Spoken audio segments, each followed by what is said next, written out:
Nobody's going to do it for you. If you trust somebody else, and once again, this could be the collective you, people of your age group, or people who in the same kind of economic system, or whatever, or economic class. If you expect someone else to do it because you're not paying attention, what's going to happen? The odds are, yeah. In fact, they'll probably use your trust against you, and you'll be cheated. And trust me, that has happened in the past in the United States and elsewhere. Remember, I told you about when I talked about when I talked about equality of opportunity. What was the example I used? You remember what example did I use yesterday for? Was that you? Oh, now born to what was the example I used for saucy boys? Well, not saucy boys, but what? Yeah, college. We're talking about college. Isn't that trusting somebody else? That's what it is. That's trusting somebody else. Because they always say, we care about the kids and education. And what happens? They cut it. And that's been always. Almost always, not quite. That is an example of that. So, back to this, and it's your job, and that's why, what do you have to be? Is that word on the board? Sovereign? No, sovereign's a word, yes. You have to be Vigilant. vigilant. Yes, vigilant. You have to pay attention. That is why after the Constitution was written, they actually debated in the House to pass a law that would make this brand new media called newspapers. Newspapers would be funded by the people through the government, because that's through taxes. And so it would always be free and independent. That did not pass. Because they were worried that if the way people got news, aka kept vigilant, was done by people who wanted either to make money off of selling the newspapers or get personal power, couldn't they manipulate the news and use that to control people? And even people who think they're being vigilant can actually be cheated. And there is a real problem with the media today. We have so fewer reporters now. One of the great ironic twists today is you have more access to information than ever before. And it's a lot of it's bad information, and it all comes from one source. Actually, I lied about 4 sources. And, might they have a vested interest to tell a certain story to help them? This is a big deal, and you have to pay attention. And if we don't, we're getting to the time where people don't. If you were a tyrant, what would you want then? What would you want with the media and the news? Yeah, to either control it. If you can't control it, like if you go to North Korea, every morning, the state-owned media says, "We'd like to thank your leader for the sunrise." And I'm not kidding. And everybody goes, "Thank you, dear leader," because they're watching. So we must do that for Mr. Santo, right? Because they would watch. When it goes green. So it's But wouldn't, if you wanted to watch, wouldn't you say that red was off? Ah. Huh? what is it actually? What is it? It's the light. We'd like to thank dear leader for the sunrise. Okay, so it's the motion sensor in case you walk in and the lights go off. At least that's what they want us to think. So with that, by the way, I ate a poppy seed muffin or a poppy seed bagel for lunch. I know I like poppy seeds. It was delicious, though. But back to this story. A little tidbit of my life. Did you enjoy it? So you have to be vigilant. And if you're a tyrant, you want one of 2 things: control the media or discredit the media, saying it's dishonest and doesn't tell the truth. That's what you do. You either control it or you discredit so people don't believe and don't know what the truth is. You watch all authoritarian dictators, like, let me throw the one that everybody mentions when you say authoritarian dictators. Hitler. And what did Hitler do all the time? And lie. So you never know what the truth is. So you just trust it. So, by the way, I did add E last period. So you must be vigilante. Which, by the way, do you know who the vigilantes were? Yeah. They were the biggest bunch of dirtbags and murderers and scumbags and Confederates who killed people, including the governor, the territorial governor of Montana. And they were some of the worst people that this place ever put out. And now we have a parade honoring them. And there's a high school right down the road now that's their mascot. It kind of blows me away. I mean, they were really bad people. Yay, vigilantes. Okay, moving on. So, let's get to, now what are all these? These are all the grievances. So this is how they lay out that the king has deprived people of their rights. Oh, when I went through governments are created and all to protect rights, what do we call that? The whole thing, created to protect rights, over people must change government if they deprive rights. What is that called? The name of that. Governments are created to protect rights. People are sovereign over governments. Social contract. Everyone got that? The social contract. If I ask social contract, that's what you have to get. And to relate it to something else in the short ID, you have to relate it to something else. You have to say, and in the Declaration of Independence, they laid out these are the grievances. And they laid out step by step. They even made stuff up. They laid it out. What? Now, who did it? Who's he? Because a tyrant is easier to focus on. Parliament, this body. Parliament, hard to focus on. To this day, when they want to discredit somebody, another person in another country, or even within this country, they'll call them a tyrant. That works. So remember I said Hitler? You'll see people compared to Hitler all the time because they think, okay, people knew who Hitler was. He's a guy with a funny mustache. He was bad. That's what most people know. Most people don't know much else. But they'll call somebody Hitler because then, oh yeah, Hitler was a tyrant. That person must be a tyrant. In your lifetime, there have been 3 presidents, Bush, Obama, and Trump, and all 3 have been called related to Hitler by people within the U.S. I guess maybe I know you've made it. You've made yourself when people call you a Hitler. Trivia time. See this later. See if you remember down the road why Hitler had a little mustache. He couldn't grow hair anywhere else. No, talk about that mustache.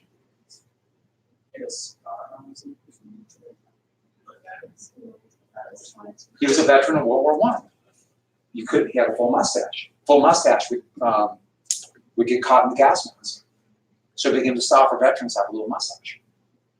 And that's why he could show he was a veteran and appeal to veterans of World War I when he was trying to build his political power. That's why. World War I. That's your trivia for today. All right, so last bit for today then. It goes on through all the grievances. Last 2 bits for this. One more thing. Jefferson tried to blame the king for slavery. Not just what popped up. Well, you like you went down and you could see yourself. Oh. What? Like Go over the crown. go over the crown. No. It was like the camera. Yeah. Oh, really? Yeah. See, Oh, hey! All right. And a dog. See that? A dog. Really? All right, so. Like in person all the time. What? Like in Thailand and China. Oh. I'll just be dogs with like makeup. It's so sad. Putting makeup on dogs. Like eyebrows. All right, so we therefore representatives of that, there's no grammatical rules. Don't make a big deal out of this not being counted. The United States of America General Congress. This next part basically says we're not protected. But here's the key element we got to get. So, represent the United States of America in General Congress nation by authority of the people of these colonies, that these united colonies are and of right ought to be free and independent states, and they are absolved from all allegiance to the British Crown. What did they just create? This is actually really important. Really important. I mean, really important. What was just created? They broke away. This document, that vote on July 2nd, what did they create? Specifically, did they create a country, and what's the country? What country was it? USA. Do they create the United States of America? Or do they create 13 independent states? We'll put in a period after each one. Now that's actually really important. I really didn't know that. They don't tell you, do they? It's not clear. Now, a couple things about this. First off, they were not states, so there was the United States. So it kind of makes sense that the U.S. came first. But can you see the argument here? Who has power? Who is what? What's the word for power? Is it the 13 independent states, or is it the United States? Because if the states are sovereign, that means that they agreed to become part of the United States. And if they agree to become part of the United States, they can also decide to do what? Who said it? Leave. What do we call leaving the Union? They can secede from the Union. Yes. And this argument, who is sovereign, states or the U.S., will be an issue to this day, even though they would fight a war over this issue. Just a little minor war called the Civil War. And that was the United States fighting the war against states who broke away, wanted to destroy the U.S. Because if you could break away, the U.S. is done. And so everyone says the North and the South, the Union and the Confederacy, or the blue and the gray. No, it's the United States. That was the side that Lincoln was president of, fighting to save the U.S. And yes, they won. So I guess the U.S. kind of is sovereign, but it goes to this day, and it go both ways. California wanted to stick with the emission standards for cars, higher emission standards to make cars less polluting, and they were started during the Obama administration. The Trump administration got rid of it, but California said, we're sticking with it. And just yesterday afternoon, the Trump administration said, no, we are sovereign over the air. And so you must allow cars that emit more pollution. And that just happened last night. And so when I talk about this sovereign issue, that's right now. So that what they didn't decide in 1776, it goes to this day. What was the reason for that? For them not wanting the things with less pollution? The Trump administration does not believe that pollution causes problems. No, I mean, I'm just telling you, they believe that it's been overstated and that global warming is not real, at least not human caused. And so that's what they believe. So it's an ideology. But also, it's personal. Politics are personal, even though we like to think they're all like, we're all doing what's best for the country. No. President Trump despises anything that President Obama did. Yeah. So he's reversed everything that President Obama did, if he could, and that was wrong. And you can argue that was the right move or wrong move, but it's really personal for him. So that's what we created, and that's why I had to tell you this. So let's get the euphoria. We're a country. Everybody's happy. And then what happened? All hell broke loose. Less than a month after this document was signed by John Hancock. Oh, I should add. Remember I told you John Hancock? You go back and look at this, and it has all the names. See these names? They signed after the horrific battles in New York to prove, even though we're losing, we still mean it. Even though a lot of them were like not real happy, they were scared. So, should we say this? Don't say it. Okay. I just made the font bigger, that's all. So, no more independence. So with that,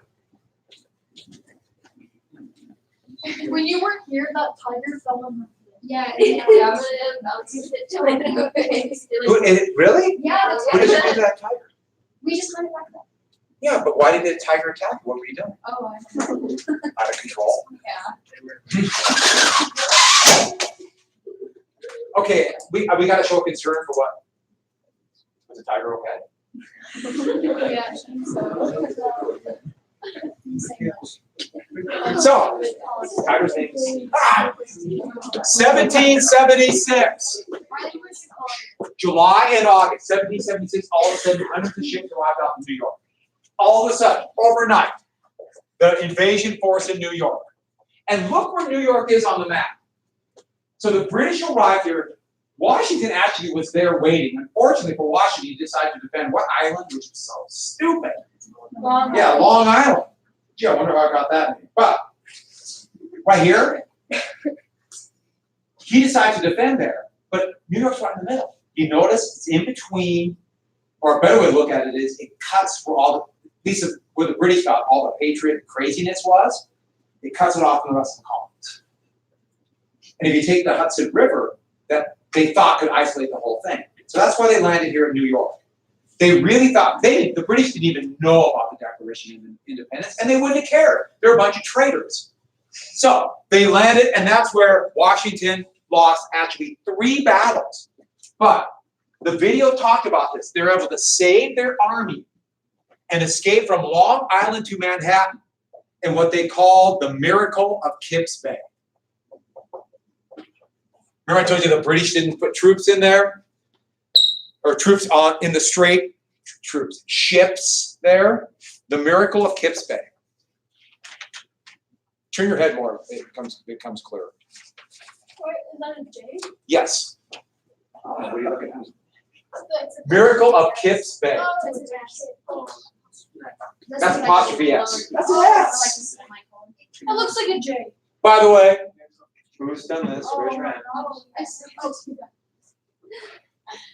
It kept saying my password wasn't strong enough. Well, you you have have to be a letter, a capital, but it has to be something I can. That's why the tiger was mad. And like, I don't know what to So, here's the thing. They escaped right here. Washington, even though Washington handled his armies poorly for the most part, but he survived. And that fall, they escaped across New Jersey. I'm going to draw this area up here in a second. I know, I like to show up my heart. But the British made a fatal mistake for them. It's winter. Our gunpowder gets wet. They decided not to follow Washington. What a foolish mistake. It was normal. Why fight in the winter? We'll fight next spring. But this isn't a normal war, and I'll show you why in a second. So, this dot right here is Philadelphia. It's grown a lot. Here's New York City. Now, there are a couple rivers in between. We have the Delaware, which is straight as an arrow, and the Hudson. There's no bridges in the colonies anywhere. At least bridges over any major rivers. So there has to be a ford or some kind of ferry to get across. And so there was a ford right here at a little town called Trenton. So they called it the postal road, but it's nothing more like 2 wagon ruts. They went up here to this ford and then across New Jersey to the Hudson and to New York. And Howe remained here with the bulk of his over 30,000 men. Washington fled this way, and as he marched, men just disappeared every night. They deserted. They're out of food, they're out of supplies, they've been humiliated. His army had dropped from about 11,000 to well less than 2,000 by November. And every night hundreds would leave. They didn't have any equipment for the winter. They were freezing. Half of the men didn't have shoes. When it snowed that November, just as they're crossing the Delaware, they could follow their march by bloody footprints in the snow. That's how bad it was. This was the darkest time. A lot of the Continental Congress, they fled. A lot of those people or didn't come back, is the best way to look at it. We're not coming back. In July, they're like, independence! In November, I've always liked the British. They're good people. It's falling apart. John Adams, remember he wanted Washington to be general? Adams now wanted him fired. That's how bad it got. Fortunately, they were so much in disarray they couldn't fire him. That might have turned the entire course of the war. So the British, they're like, whatever. This is over. They garrisoned small towns along this road, thinking that end of next spring they're coming down to destroy Washington's army. War over. At least that's what General Howe's thinking.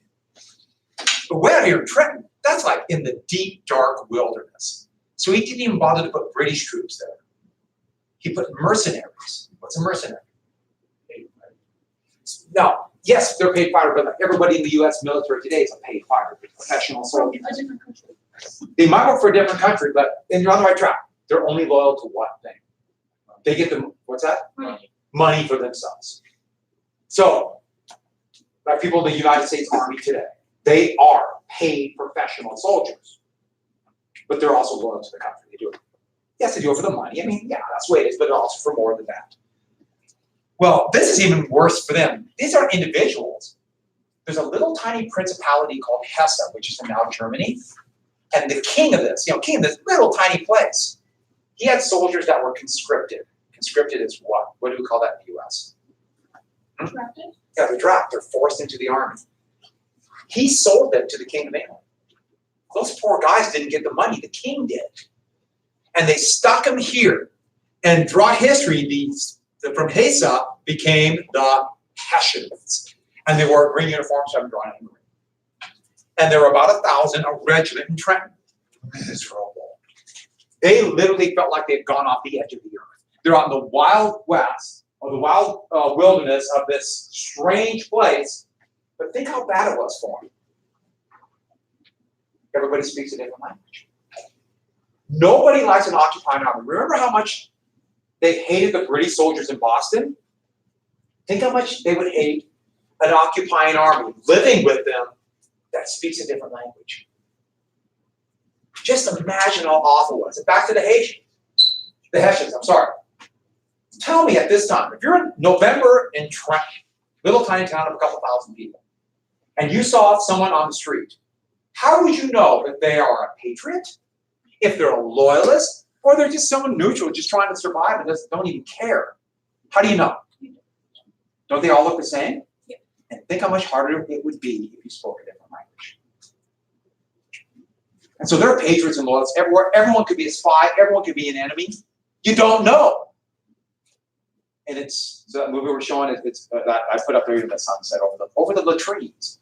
But it's a movie called Platoon. We're watching the special topics. We're doing kind of in-depth more on the Vietnam War and how it changes society. And U.S. soldiers are going to have that same issue. Now, I guess the shoe's on the other foot. And there's the same thing in Afghanistan and so on. It's really hard. So these guys are miserable, but not quite as miserable as Washington's army, now less than 1,000 men by December, shivering and dying here. But then a patriot sent word. The poor Hessians were going to get a break. They were going to have an abbreviated Christmas celebration on Christmas Day. Now, normally the German celebration for Christmas, there's no Germany yet, so German-speaking people is how many days? It's 12. And what was it back then? A 12-day what? Drunken mess. In England, it was 7 days. Christmas was not, and I'll mention this again because it kind of comes back a few different times, but Christmas was not an important holiday for Christians at all. I mean, at all. Christmas meant virtually nothing. What's the important holiday for Christians? Easter. The whole religion is based upon Easter. Christmas, they just kind of winged it in about 150 AD. They piggybacked on a Roman holiday called Saturnale. That was right after the summer solstice. Basically, days getting shorter, then also they get longer. We survived the winter, and it was a big celebration. So they kind of piggybacked on it. Christmas as, well, people who are Christians and aren't Christians, because it's not kind of it's all over, will, that came about in the Industrial Revolution. In fact, the Puritans outlawed Christmas because it was a 7-day drunk. So they had 1 day.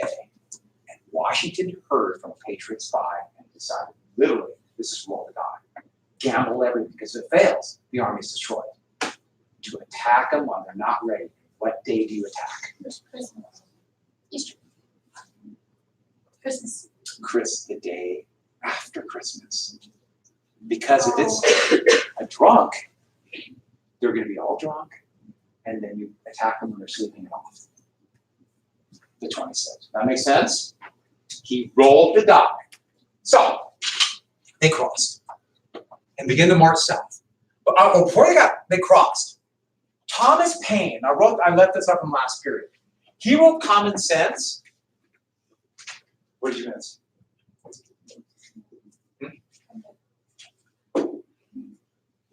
So, he wrote Common Sense. Well, that fall, when things were falling apart, he also wrote, I think it's one of the greatest pieces of propaganda ever made, The American Crisis. And in it, he tries to lay out, we have to stay in the fight. It's as dark as it's ever been. So I'm going to read you a little bit of the American Crisis, because Washington read it to his shivering men, and it was sleeting and wet. Think about like just at freezes, around 32, 33 degrees. Can you imagine how miserable that had to be? And they're going to go board little rowboats, whale boats, and row across while it's snowing. And if they are dumped in the river, they die. I mean, this is hypothermia. I mean, they know this. And then they might take a musket ball in the face. I'm not being facetious. They might die. Washington is trying to get them, more than anything else, just on the boats. So he reads to them American Crisis. So I'm going to read you the beginning of it. This book. This whole book is the American Crisis. So I'm going to read you the beginning. It's about this much.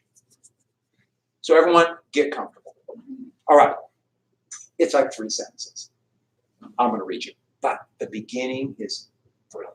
I think it's one of the best beginnings of a work of prose ever. I love it. These are the times that try men's souls. That's pretty good. You got to admit, that's pretty darn good, isn't it? The summer soldier and the sunshine patriot will, in this crisis, shrink from the service of his country. What's a summer soldier? What's a sunshine patriot? They only fight when it's Well, not so much warm. like not cold, Or what? Or what does fair weather mean? not winter. Summer. When they're winning. Oh. We're winning! And what happens when they lose? They hide. We love the British. By the way, what does that say about those men still there? Yeah.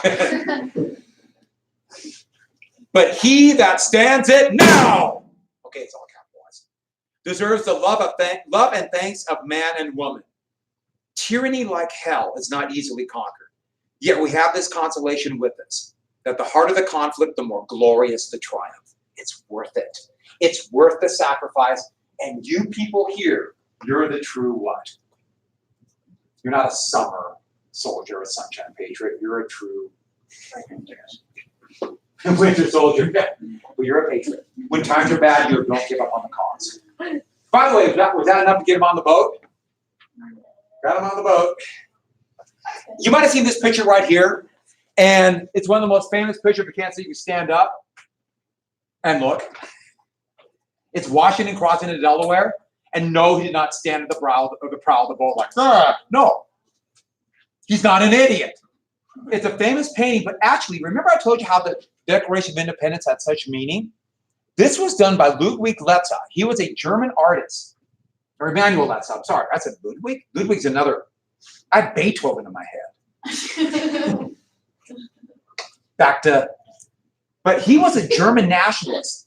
And he painted this 40 years after it to try to use the American example of independence to encourage the Germans to unify into one Germany. So that's why he used it. Remember I told you the Declaration of Independence had meaning? That's an example of it. The painting's now in the Metropolitan Museum of Art in New York City, and it would cover this whole wall. It's huge. And, I know it's propaganda. It did not look like that. And, a little kind of grain picture like that's not that great. If you get a chance, see it. It actually is. Well, the whole museum's spectacular, but wow, is that cool. You don't have the real one? You don't have the real one? Just give me time. Never watching. But they crossed. Loyalist spies tried to tell the Hessians, but they were too drunk. They couldn't wake anybody up. So it was a total surprise. A few of the Hessians came out of barns or buildings, wherever they were trying to sleep. They put up a little bit of resistance, but they were overwhelmed. Half of Washington's men, their gunpowder got wet on the ride, but they still won. Now, it's just a minor victory. But after defeat after defeat after defeat, we won. They're in the fight. And then Washington went south and camped. By the way, a lot of Hessians now do not have shoes anymore. I think you catch what I mean. Yes, and their coats. So you have the Continental Army, as they were called, they had no uniforms. They wore whatever they had. So now you have Continental soldiers in green or whatever they could find. They just put it on. When Howe heard, it took a few days about this, he was furious. All right, you want to fight? And he sent 10,000 men down the road. It took a few days. Under a general named Cornwallis, who I'll tell you more about tomorrow.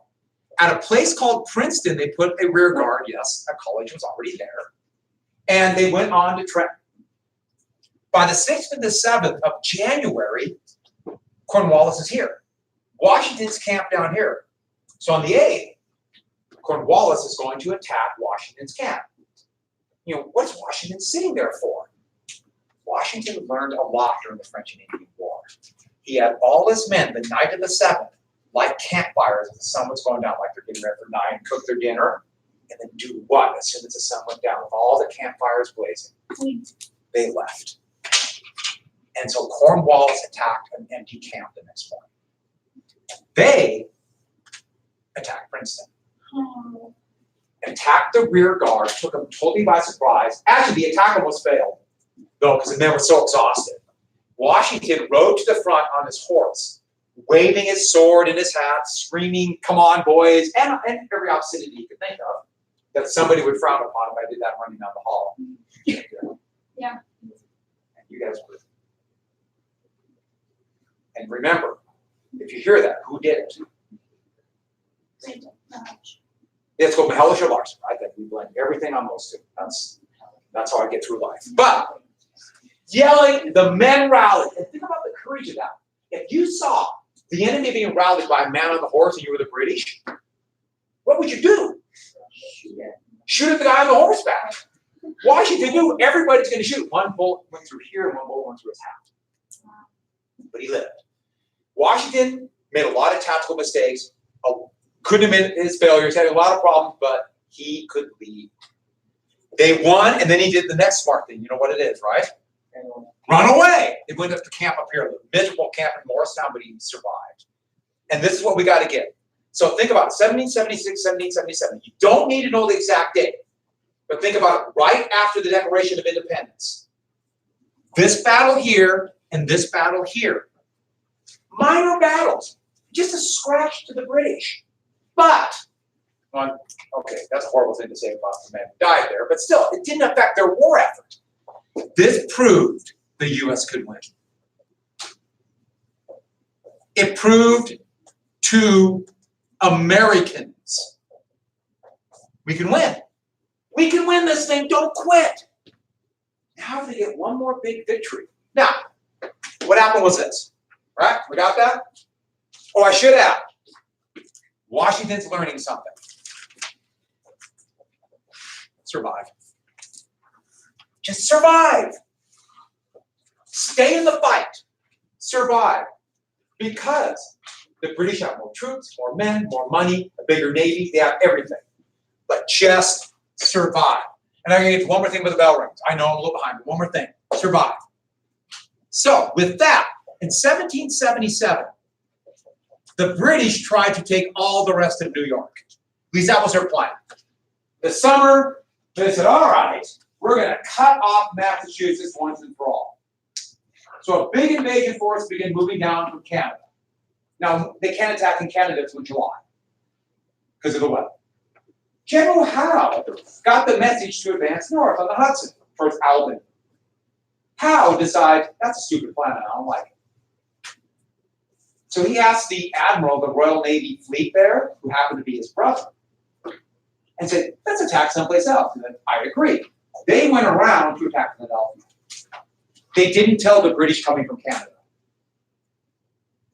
This will be a problem. So, 1777, instead, the main force went to Philadelphia. Why Philadelphia? What was the Congress that was there? And the way Howe looked at it, the Continental Congress there, that's their capital. We take their capital, war over, right? No. Survive. They don't have to win, they have to survive. So the British landed, marched overland. Washington came down to meet them. He did the same thing. Positioned his men without protecting his flanks. And in a battle called Brandywine, Washington's army was nearly destroyed. but they ran away faster than the British could run, and they escaped. I'm kind of not kidding. Philadelphia fell, but what did the Continental Congress do? They didn't surrender. What did they do? They went to another little town called York and kept meeting, and the war went on. And in fact, 2 months after Brandywine, at a place called Germantown, Washington's army would fight a smaller battle against the British forces. Washington's army didn't win, but they fought better. They caused a lot of British casualties and retreated in good order. They stayed in the fight, and they're surviving. The British had this powerful Navy and fleet. They could go anywhere, but they didn't have enough to hold everywhere. And Washington and the Revolution survived. And the British are eventually going to go home. Oh, wait a second. What about these guys? It's about right here in Fort Ticonderoga, when the British, the general by the name of Burgoyne, realized no one's coming this way. He had a little bit over 10,000 men, and they're in the middle of the wilderness, and it will soon be winter, and there's no roads and no supplies, and he's stuck out in the middle of the wilderness. What do you do? If he retreats, it's a loss. No general wants a loss because he wants the credit and the promotion. He's got to get to Calvary. That general's name is General Jonathan Burgoyne. And he's got to get to Albany. Why Albany? They want a village they can spend the winter. And in between him and Albany are about 13,000 colonists of all different types, militia, some trained, and we're leading to actually 3 battles that we lump together in a decisive battle for American history, Saratoga, which would be a perfect thing to do tomorrow. If you ever get a chance to go there, it's beautiful. I like mountains with running streams. I like free. That's all there's everywhere. Just little streams, fish, walleye. It's stunning.